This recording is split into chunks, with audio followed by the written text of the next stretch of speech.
Weapons are an important part of every Otherworld Legends build. Finding a weapon with a strong damage stat can already turn a build around very quickly, but of course, finding a weapon with good affixes can give you an even bigger power spike. This means that understanding how these affixes are generated and how to pick them most effectively can provide a big advantage. Ever played Orvian and had something like this happen? You switch an affix and choose extra tide burst out of these three options, then switch the next and get those exact same options.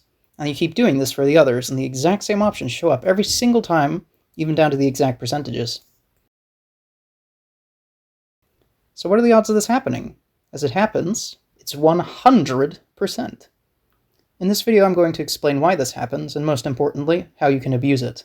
For starters, I'd like to cover the basics of weapon affixes. It's useful information, and some of it is necessary to understand the rest.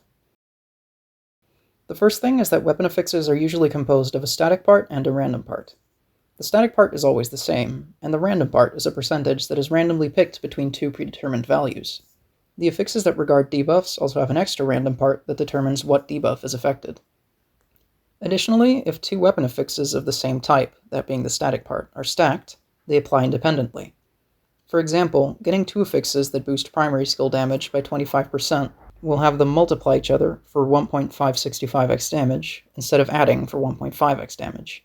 And having two affixes that have a chance to apply debuff will give you two separate chances to apply the debuff, which can lead to an enemy getting two stacks from a single hit. This stacking behavior is really powerful, and it's often the best way to get the most out of your build. However, what's very important to note is that weapon affixes have a limited amount of times they can stack. The vast majority of weapon affixes can only stack twice. Once you have two on your weapon, no matter how many times you reroll your affixes, you will never find it again unless you switch out one of the two you had. The affixes are counted by their static part. This means that if you have one affix that boosts damage against burning enemies and another that boosts it against electrocharged ones, you can no longer get any affixes that boost damage against enemies under any debuff. On top of that, most characters' unique affixes can only be stacked once. This is the general rule, but it's actually not universal. For example, Orvian can stack his affixes 4 times, Erdine can stack them 3 times, except for his final volley affix, which can only be stacked twice, and Acacia can stack her ricochet and fragmentating affixes twice, but none of the others. It's worth experimenting with your own main, because their unique affixes may behave differently, and it's important that you know how they work in order to use the tricks in this video. In case anybody hasn't noticed by now, Otherworld Legends, to put it nicely, is held together by duct tape and prayers. The game is riddled with a whole bunch of strange programming, and the way Power Switch generates your choices is another example of this weirdness. Instead of always picking 3 random valid affixes, the game will start with a set of choices and only change them when a select few events take place. This can be abused to take multiple of the affixes you want with as little RNG as possible. Now, slight disclaimer, this is weird as shit, and even after a long while researching this, I still don't fully understand every detail, let alone what eldritch horrors must be happening in the code to cause this, but I understand enough to give you a pretty solid idea of how it works. The first and most obvious thing that can change your choices is capping one of them. If one of the choices becomes capped, the game can't give you those choices again, so it'll have to choose others.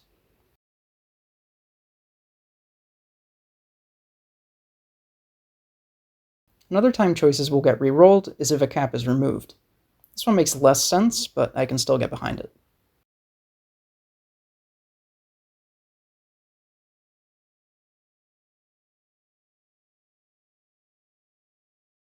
The weird thing is that, for whatever insane reason, the game seems to keep a sort of tally of how many caps the weapon has. The choices are generated according to this. This means that if you break a cap, then add a new one, your choices will return to their previous state even if completely different affixes are capped. In the likely event that one or more affixes from those choices were capped, it will replace those with other affixes and keep the rest the same. However, oftentimes more options will change. It's possible that the affix you just uncapped was part of the original choices and was being re-rolled out previously, which will cause it to show up again, and replace one of the other choices. And it's also possible that the affix you capped gets re-rolled into an affix that already exists in your choices, which causes the other option to get replaced too. Also, sometimes, inexplicably, an affix will change. I don't understand this. This has only happened to me like once or twice. Usually it works fine. Stackable uniques seem to work largely the same, but unstackables seem to follow a different tally. If you change the number of unstackable caps on your weapon, then return to a prior state, everything is normal.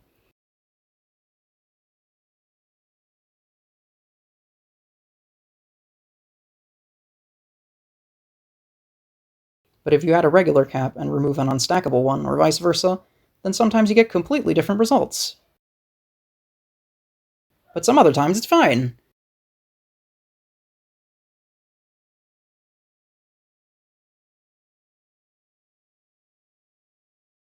And it got it to happen 2 out of 3 times on Hannah, but not on Acacia. Why? Good question, too bad I can't answer it. Let's end off with a few other considerations that may be of use.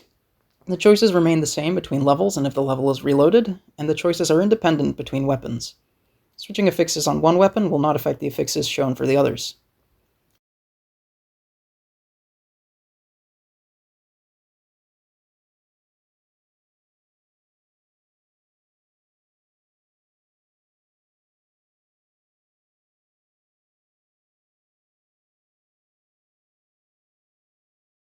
Perplexingly, using any of the power switch voucher options will not change the choices.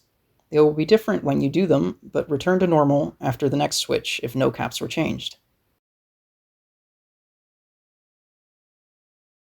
If an affix is capped, the cap will only be broken when another affix is confirmed into its spot. This means that if you have 2 fragmentating affixes and replace one of them, fragmentate cannot show up this time, but it can show up in later switches.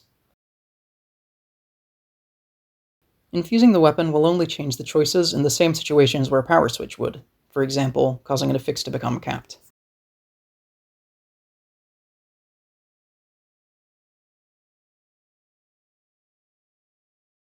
In order to make proper use of this behavior, I'm going to lay out a couple of tricks and things to consider.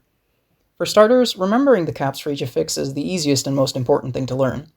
If you have a good affix in your choices, pick it until it's capped. Things start to get interesting when, instead of one good choice, you have multiple or none. If you're lucky enough to have 2 good affixes in your choices, remember the caps. You need to pick the affixes alternately, so that you can pick one of the second affix before you cap the first, and reroll your choices away.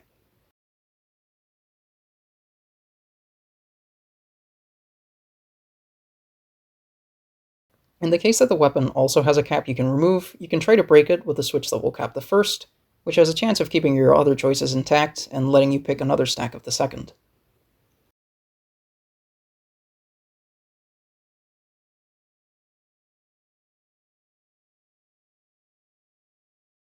Things get distinctly more complicated when your choices have nothing good, but there's still a fair bit you can do.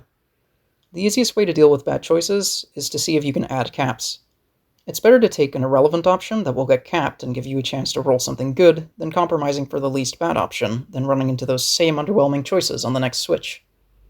Adding a cap with an unstackable unique is typically easier and safer, since there's no potential to break it afterwards and mess up your choices. If you're trying to use stackable affixes, removing caps is not advisable, especially not as your first switch.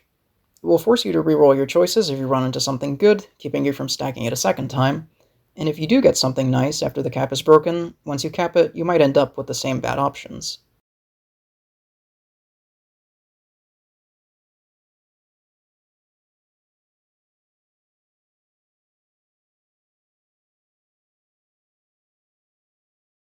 However, it is a much better idea when applied to unstackable uniques. If you get the affix you need on the first try, you can pick it and get the full benefits, and if you don't get what you need, you can pick anything that won't add caps, and your choices will change next time, giving you another chance at what you want.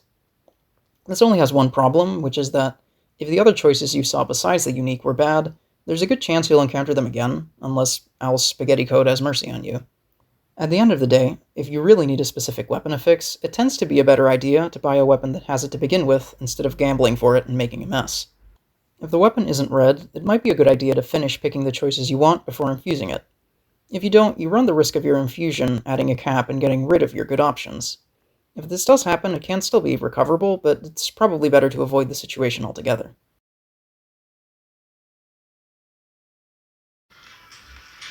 Alright, so I thought I'd devote the last part of this video to a practical demonstration of how to use these tricks, so that you can really see what I'm talking about.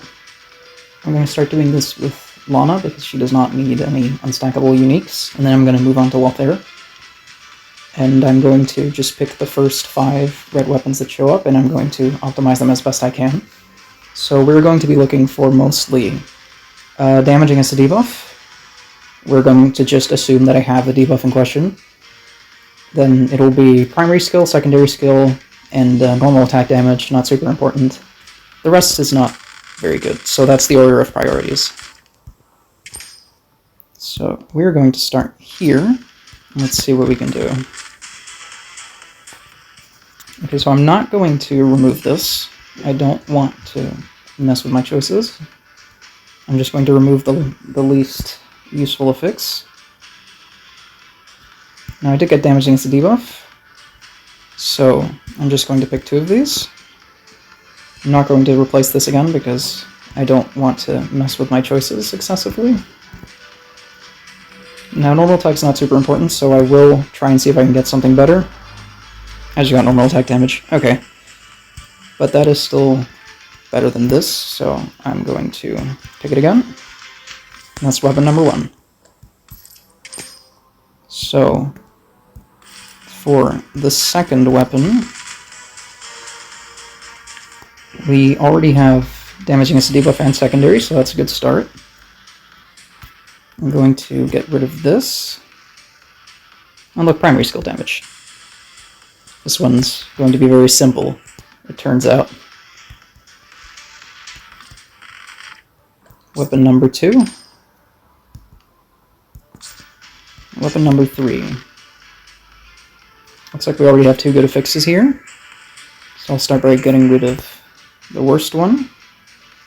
Now there's nothing good here, so I'm going to pick the unstackable unique so it changes my choices. I'm going to see if I get something better for this movement speed. Yeah, nothing better still. Nothing better. You know, for the sake of making this interesting, I'm going to replace this. I want to see what these choices are. Oh, wasn't worth it. Alright, gambled and I lost. That is weapon number 3. Weapon number 4. Primary skill's good. I'm going to start by replacing the movement speed. Again, I'm not going to touch this, not yet. And I did get secondary skill, which is good. None of these are interesting, so I'm just going to pick secondary skill until it gets capped. I will replace the normal attack damage here because I want to reroll my choices. I want to get new ones in case I get damage against a debuff or more primary. So now they will have changed. Now, well, I didn't get lucky, but you see that they did change. So that could have gone somewhere better. That is now the 4th weapon. And now the 5th. So there's already a cap here. I'm not going to change these right now. Obviously I'm not going to touch this because this is already what I want. So, damage against burn enemies. Well, I'm going to pick this, of course, because it's good. The annoying thing is I'm going to need to...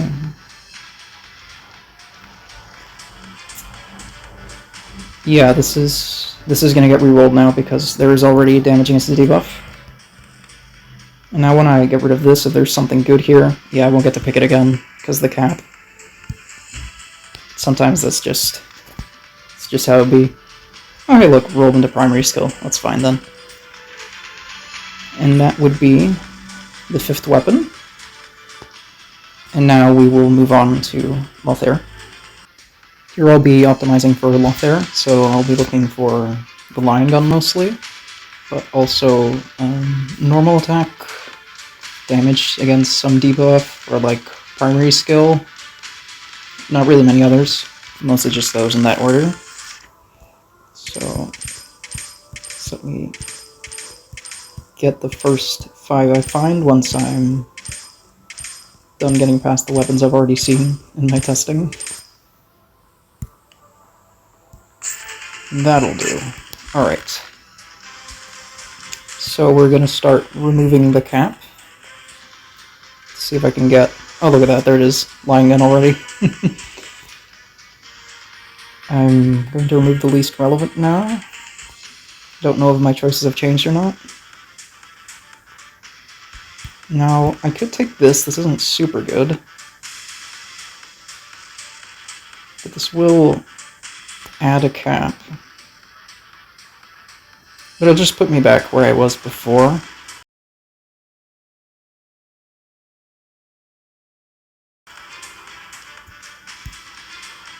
I think I'll pick this and see if I can roll something better than primary skill. Oh, look at that. Worked out perfectly.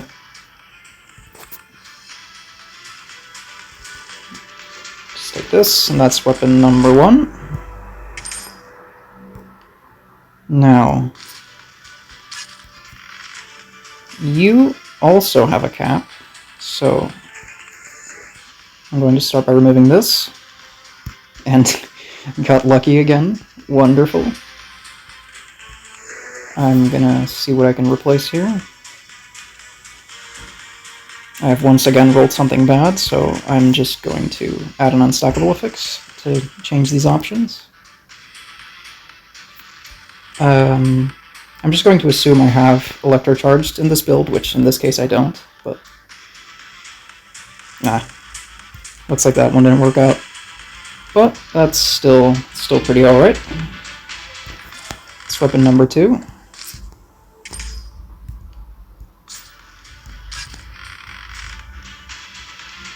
Oh wait, this one already starts with the line gun, so I'm not going to do this one.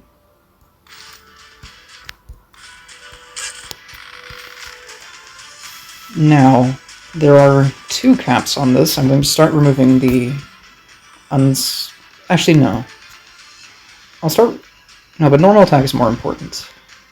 I want to actually keep this, so I will remove this. And I didn't roll the affix I need, but I'm just going to pick primary skill. This doesn't add any caps, and now if I try and remove this here, I have another chance to get the lion gun. But I didn't. The problem is if I pick this, I add a cap. These choices are probably not going to change. If I add this, I also add a cap.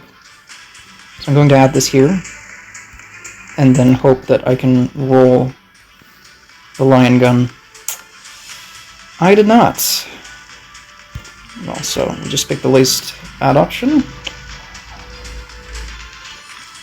And that's weapon number 3.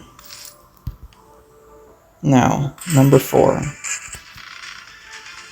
We are going to once again start by removing the cap. And there we go. Rolling line gun.